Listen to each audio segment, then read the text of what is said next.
Anda kembali di News Pagi pemirsa bersama saya Yasmin. Tadi ada rekan saya Bremana Tenaya. Kita ke informasi berikutnya. Kembali terjadi kericuhan rombongan pengantar jenazah mantan Gubernur Papua Lukas NMB.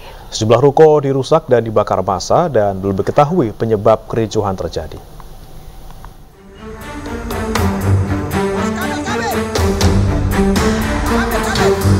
Kericuhan rombongan pengantar jenazah Lukas NMB, mantan Gubernur Papua, kembali terjadi Kamis petang. Massa membakar sejumlah ruko saat perjalanan menuju rumah duka di kota Jayapura, Papua. Peristiwa terjadi saat massa mengawal Lukas dari Sentani tiba di kawasan Expo Waena dan bertemu massa lain yang tengah menunggu di kawasan tersebut. Selanjutnya kedua kelompok massa bersama-sama menuju Koya Tengah, distrik Muara Tami. Namun sesampai di pertigaan Perumnas Waena, tiba-tiba massa terlibat kericuhan. Belum diketahui penyebab kericuhan terjadi, namun selain melakukan perusakan dan pembakaran terhadap sejumlah ruko, massa juga melakukan pelemparan.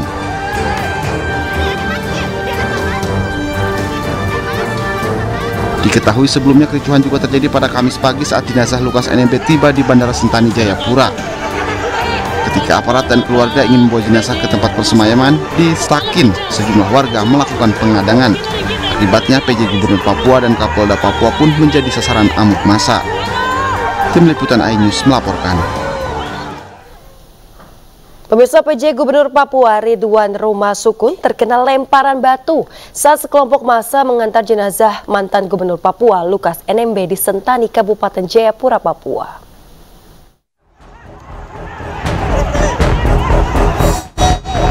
Sekelompok massa yang mengantar jenazah mantan Gubernur Papua Lukas NMB terlibat kericuhan. Akibatnya PJ Gubernur Papua Ridwan Rumah Sukun terluka di kepala karena terkena lemparan batu. Saat kejadian, rombongan PJ Gubernur Papua Ridwan Rumah Sukun berada di belakang massa arak-arakan jenazah Lukas NMB. Kondisi di lokasi tiba-tiba terjadi kericuhan hingga saling lempar oleh oknum massa yang mengantar jenazah. Aparat dengan cepat mengevakuasi PJ Gubernur Papua Ridwan Rumah Sukun untuk mendapatkan perawatan. Tim Liputan iNews melaporkan. Pemirsa, Kejaksaan Negeri Jakarta Timur menahan juru bicara Tim Nasional Pemenangan Anies Mohaimin, Nurindra Karismiaji, terkait kasus perkara pajak dan tindak pidana pencucian uang. Atas kasus ini, Kejari Jakarta Timur telah menerima pelimpahan tersangka dan juga barang bukti tahap 2.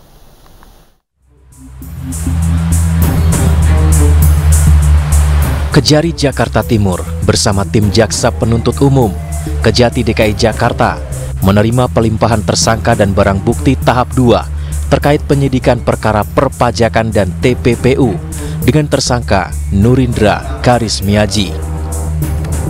Ia merupakan politikus Partai Nasdem sekaligus jubir Timnas Pemenangan Paslon Anies Mohaimin. Yang bersangkutan saat ini ditahan di Rutan Cipinang. Penahanan juga dilakukan ke tersangka lainnya, Ike Andriani, yang merupakan pengelola PT Luki Mandiri Indonesia Raya. Tersangka Ike ditahan di Rutan Pondok Bambu. Menerima pelimpahan tersangka dan barang bukti tahap 2 dari penyidikan Kanwil DJP Jakarta Timur terkait dengan penyidikan perkara perpajakan dan TPPU atas nama tersangka Nurindra B. Karismiaji dan Ike Andriani, berkas perkara terpisah. Bahwa pada hari ini, kemarin maksudnya Rabu tanggal 27 Desember 2023 sekira pukul 12.30 waktu Indonesia Barat, Kejari Jakarta Timur telah menerima penyerahan tanggung jawab tersangka dan barang bukti tahap 2 bersama dengan tim Jaksa Penuntut Umum dari Kejaksaan Tinggi DKI Jakarta di ruang bidang tindak pidana khusus Kejari Jakarta Timur. Penahanan dilakukan selama 20 hari ke depan sesuai surat perintah penahanan. Dari Jakarta, Rizky Falufi, iNews melaporkan.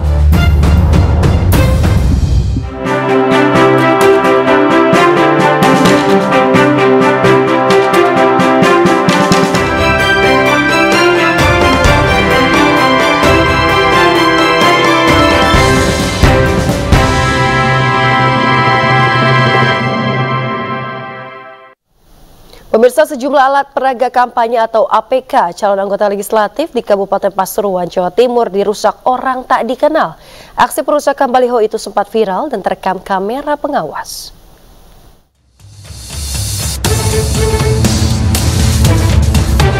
Kamera pengawas merekam detik-detik pengerusakan baliho milik caleg DPR RI di Desa Ketanireng, Kecamatan Prigen, Kabupaten Pasuruan, Jawa Timur. Terlihat ke-6 pelaku pengerusakan berboncengan sepeda motor dan mendatangi sejumlah alat peraga kampanye yang berada di Simpang 3. 2 orang pemuda turun dari motor dan langsung menyobek 3 gambar caleg dari partai berbeda secara bergantian sebelum akhirnya pergi meninggalkan lokasi. Bukan hanya 1 baliho saja, sejumlah baliho yang ada di area itu juga dirusak. Diduga kawanan pelaku merusak baliho sudah direncanakan dan dibayar oleh salah satu caleg yang sakit hati akibat rivalitas antar partai menjelang pemilu. Pasalnya pengerusakan rata-rata dilakukan pada malam hari saat kondisi jalan sepi. Ada sekitar puluhan baliho yang dirusak pelaku. Yang dirusak itu berapa gambar partai, Pak? Banyak sih, 7-10-an lah lebih. Terus ini yang terpasang ini yang baru apa yang lama ini, Pak? Ini yang terpasang, yang dipasang ini yang terbaru. Kalau yang lama udah rusak semua. Salah satu caleg yang menjadi korban pengerusakan baliho itu menyesalkan aksi pengerusakan. Pihaknya juga akan melaporkan aksi itu kepada pihak Bawaslu. Dari Pasuruan, Jawa Timur, Jaka Samudra, iNews melaporkan. Pemirsa, Badan Pengawas Pemilu Kabupaten Temanggung, Jawa Tengah mencopot ribuan alat peraga kampanye. APK-APK tersebut dinilai melanggar zonasi pemasangan.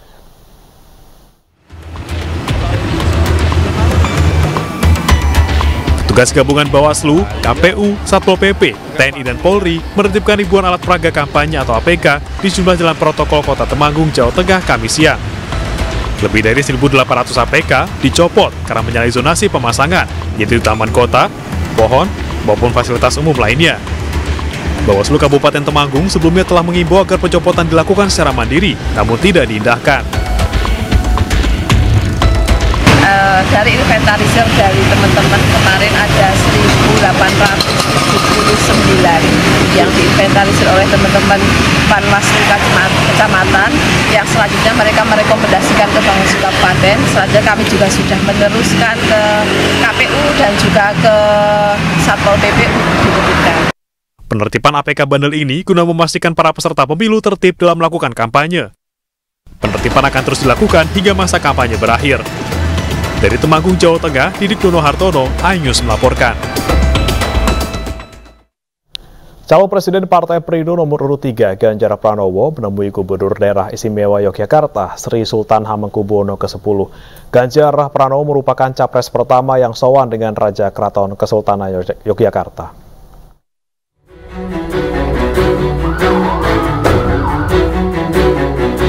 Ganjar Pranowo beserta rombongan bertemu Sri Sultan Hamengkubuwono X di kantor Kepatihan, Yogyakarta Rabu sore. Keduanya melakukan pertemuan tertutup selama hampir 2 jam. Pasca pertemuan, Capres Partai Perindo nomor urut 3 ini mengaku meminta doa restu dan dukungan dalam Pilpres 2024 mendatang. Ganjar juga meminta nasihat Sultan terkait situasi kondisi bangsa, baik terkait isu politik, ekonomi, pertahanan, dan isu dunia internasional. Silaturahmi, bulan dari Solo ada acara di sini, sudah janji sama beliau dulu mau silaturahmi, baru bisa ada kesempatan hari ini ya, ngobrol banyak hal. Apa yang diobrolkan, Pak? Ya? Yang diobrolkan apa aja? Yo, tentang perkembangan bangsa negara. Misalkan sekolah di sini, lama di sini, beliau sesepuh ya, banyak nasihat lah. Sementara itu, Gubernur DIY Sri Sultan Hamengkubuwono X menyatakan pertemuannya dengan Ganjar Pranowo merupakan pertemuan antara kenalan lama. Aku itu kader partai loh, undang-undang loh, melarang gitu loh, ya kan? Ya apa? Ganjar mau ketemu ya saya terima. Enggak kan? Kenal sudah lama, ngobrol. Sri Sultan menambahkan Ganjar Pranowo merupakan capres pertama yang sowan kepadanya. Dari Yogyakarta, Daerah Istimewa Yogyakarta, Heri Trijoko, iNews melaporkan. Pemirsa, calon Presiden Anies Baswedan berkampanye di Banyuwangi, Jawa Timur. Dalam kampanye ini, Anies berjanji akan mesejahterakan nelayan jika terpilih menjadi presiden.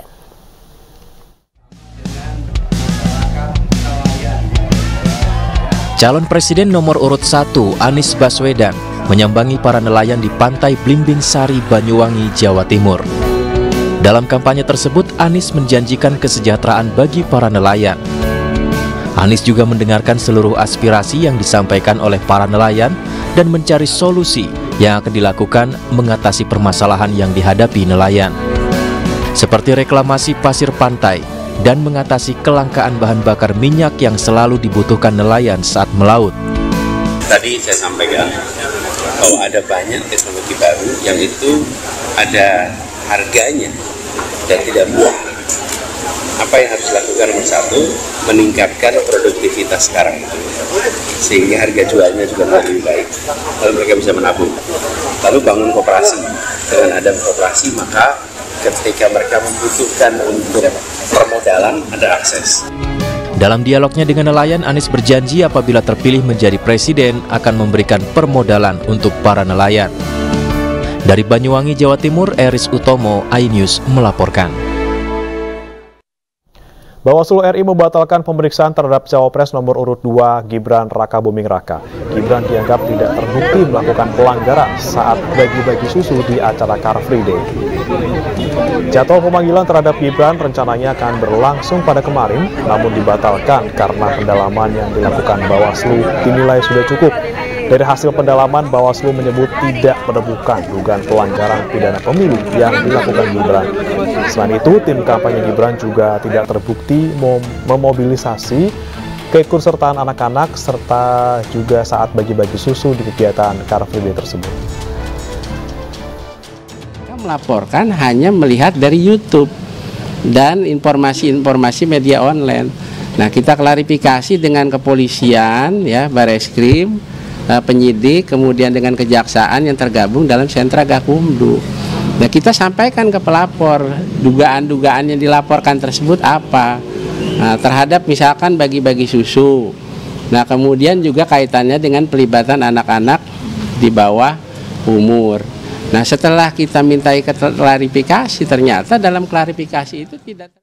Pemirsa, Komisi Pemilihan Umum memutuskan debat ketiga Capres hanya akan menggunakan satu mikrofon. Tak hanya itu, pemirsa, KPU juga memperbolehkan menggunakan singkatan asalkan menyertakan kepanjangannya.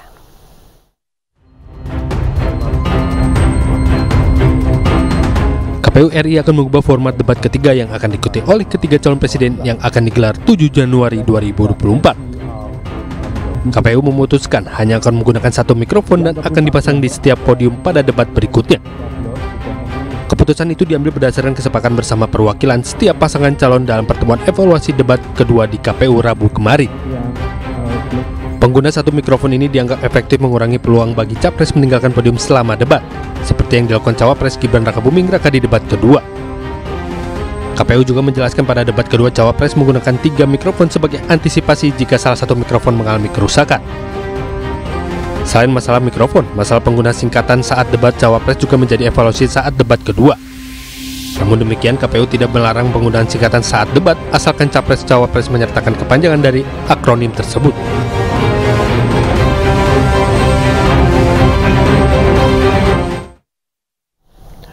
Calon Presiden nomor urut 3 Ganjar Pranowo telah siap menghadapi debat ketiga Pilpres yang akan digelar 7 Januari 2024. Debat ketiga mengangkat tema pertahanan, keamanan, hubungan internasional, dan geopolitik.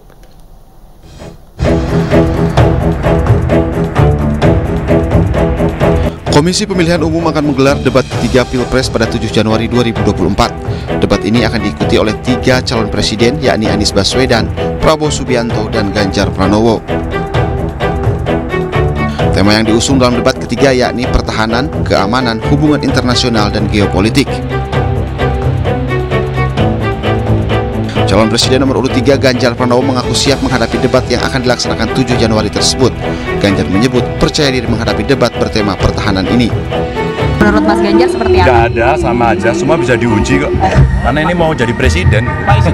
Jadi apapun boleh ditanyakan pada soal itu. Gitu. Kan semua akan melihat. Pengungsi Rohingya, Pak, mungkin tanggapan Bapak soal pengungsi Rohingya di Aceh mungkin harus seperti apa, Pak? Oh, sudah diurus sama negara ini. Oke. Ya? Pak, strategi debatnya apakah akan naik ke apa, Mas, ya, Pak? Strategi kok diomong-ngomongin loh. Begitupun calon presiden nomor urut 1 Anies Baswedan, Timnas Amin meyakini capres dari Koalisi Perubahan bisa memberikan gagasan baru di panggung debat. Sementara itu, tim kampanye nasional Prabowo Gibran sangat percaya diri di debat ketiga lantaran Prabowo Subianto saat ini menjabat sebagai Menteri Pertahanan RI dan dianggap menguasai materi. Namun demikian, sejumlah pihak menilai tidak semua orang menguasai materi yang berkaitan dengan jabatannya. Lalu, siapa yang diuntungkan dalam debat bertema pertahanan nanti? Apakah capres Prabowo Subianto yang menjabat sebagai Menhan atau justru Ganjar dan Anies Baswedan yang justru bisa memberikan kritik terhadap jabatan Prabowo tersebut? Tim Liputan iNews melaporkan. Pemirsa, sejumlah ulama dan kiai pengasuh pondok pesantren di Tangerang dan Depok sepakat mendukung Ganjar Pranowo dan Mahfud MD dalam Pilpres 2024 mendatang. Kesepakatan para ulama dan kiai yang tergabung dalam jaringan Al-Hus Sunnah wal Jamaah itu terjadi saat mereka mengikuti kegiatan holakoh kebangsaan di Ponpes Gondrong Darul Iman Al-Barkah Cipondoh, Kota Tangerang, Banten. Terpilihnya Ganjar Mahfud sebagai pasangan yang mereka dukung dilalui dengan diskusi panjang serta banyak pertimbangan. Beberapa di antaranya yaitu harus berpengalaman, bisa memberantas korupsi, menegakkan hukum, tidak memiliki catatan gelap di masa lalu, serta memiliki fisik yang tangguh dan juga bugar. Ibunya Raden Mas Jolang ini Pemirsa, relawan Kiai Muda berkumpul untuk sebuah aksi dalam rangka memilih pemimpin yang terbaik serta membawa kemajuan bagi bangsa Indonesia. Harapan tersebut dilakukan dengan doa bersama jamaah Majelis Taklim Al-Falah di Kecamatan Kedewen, Kabupaten Bojonegoro, Jawa Timur. Dalam momen doa yang dipanjatkan, Ketua Kiai Muda Jawa Timur, Gus Ali Baidlowi, mengatakan Ganjar Pranowo dan Mahfud MD sebagai pemimpin gerak cepat memberikan solusi kepada rakyat Indonesia. Menurut Gus Ali, keberkahan ini untuk langkah-langkah yang akan dijalankan Capres Ganjar Pranowo dan juga Cawapres Mahfud MD.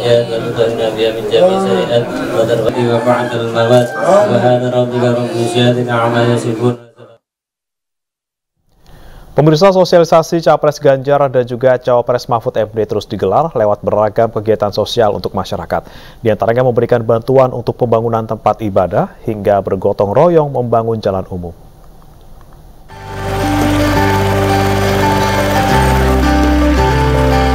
Relawan santri dukung Ganjar melakukan aksi gotong royong membangun jalan umum untuk warga di Desa Sumber, Kecamatan Simo, Kabupaten Boyolali, Jawa Tengah. Sejumlah material bantuan juga diberikan mulai dari pasir, semen, dan kerikil. Aksi ini merupakan wujud kepedulian relawan Ganjar Mahfud terhadap pembangunan dan kesejahteraan masyarakat di tingkat lokal. Sementara di Kabupaten Asahan, Sumatera Utara, relawan Ustaz Sahabat Ganjar memberikan bantuan bahan material bangunan untuk renovasi musola. Adapun bantuan yang diberikan kepada pengurus musola Asy-Syafa'ah di Dusun Sipaku area Kecamatan Simpang 4 itu berupa semen dan keramik. Melalui bantuan ini, relawan Ganjar Mahfud ingin memberikan keindahan dan kenyamanan bagi masyarakat dalam beribadah.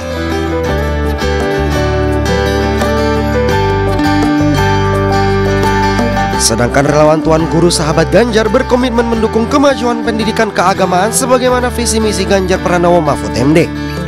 Komitmen itu diwujudkan dengan membantu berbagai kegiatan lembaga kecil di masyarakat seperti Taman Pendidikan Al-Quran atau TPQ hingga Majelis Taklim.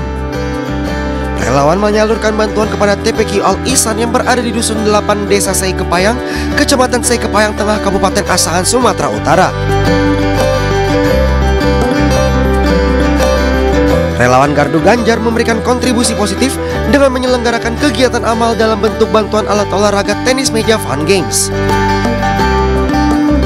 Acara itu diadakan sebagai bentuk dukungan dan apresiasi terhadap kinerja Ganjar Pranowo dan Mahfud MD. Kegiatan berlangsung di Jalan Dadali Sawah Lama, Kecamatan Ciputan, Kota Tangerang Selatan, Banten.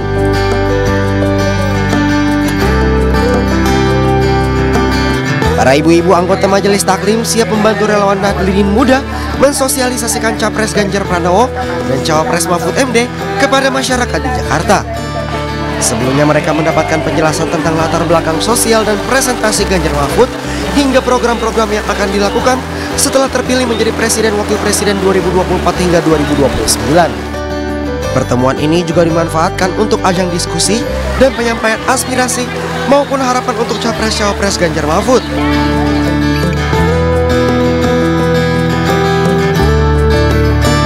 Sedangkan di Jawa Barat, tim Nahdliyin Muda Nasional optimis simpul kepemudaan itu mampu menyapu bersih suara dukungan akar rumput anak muda Kabupaten Garut dan Tasikmalaya kepada Ganjar Mahfud sampai 70% pada Pilpres 2024. Hal itu diungkapkan usai kegiatan konsensus untuk Indonesia Unggul di Rumah Pemenangan Nahdliyin Muda Garut, Kampung Cicurug, Desa Pasir Kiamis, Kecamatan Pasirwangi. Salah satu upaya konkret yang akan digenjot adalah menguatkan konsolidasi struktural akar rumput dengan membentuk koordinator tim pemenangan tingkat kecamatan.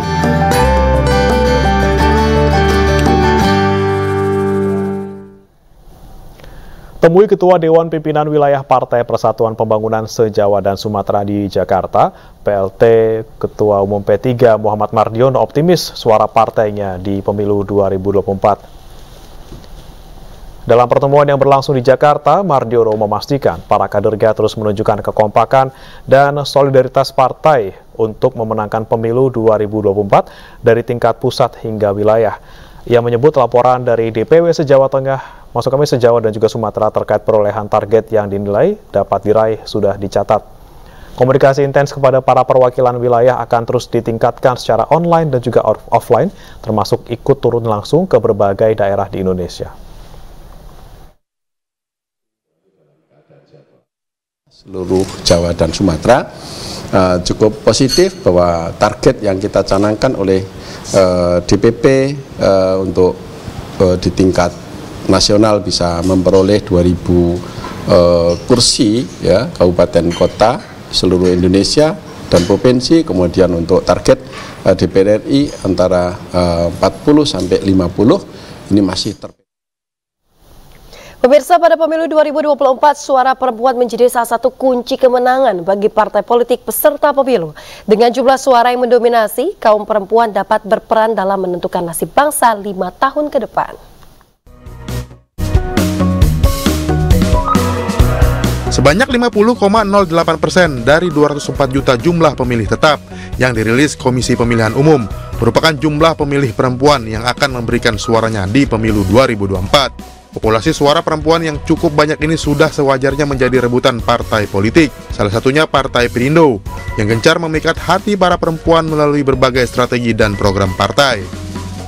Nah, jadi saya sampaikan bahwa mereka jangan apatis sama politik, gitu loh ya. Yes. Jadi whatever, ini adalah negara yang akan kalian bangun ke depan nanti. Kalian loh calon-calon pemimpin bangsa kita ini. Jadi whether you like it or not, coba untuk belajar mengenali paslon-paslonnya, gitu ya. Belajar mengenal caleg-calegnya. Atau paling gampang saya bilang, udah deh nggak usah milih mana-mana, pilih yang perempuan aja. Pemilih perempuan juga memiliki kekuatan untuk mengajak dan mengkampanyekan pilihannya, sehingga sangat efektif dalam menentukan kemenangan di pemilu 2024. Tim Liputan iNews melaporkan.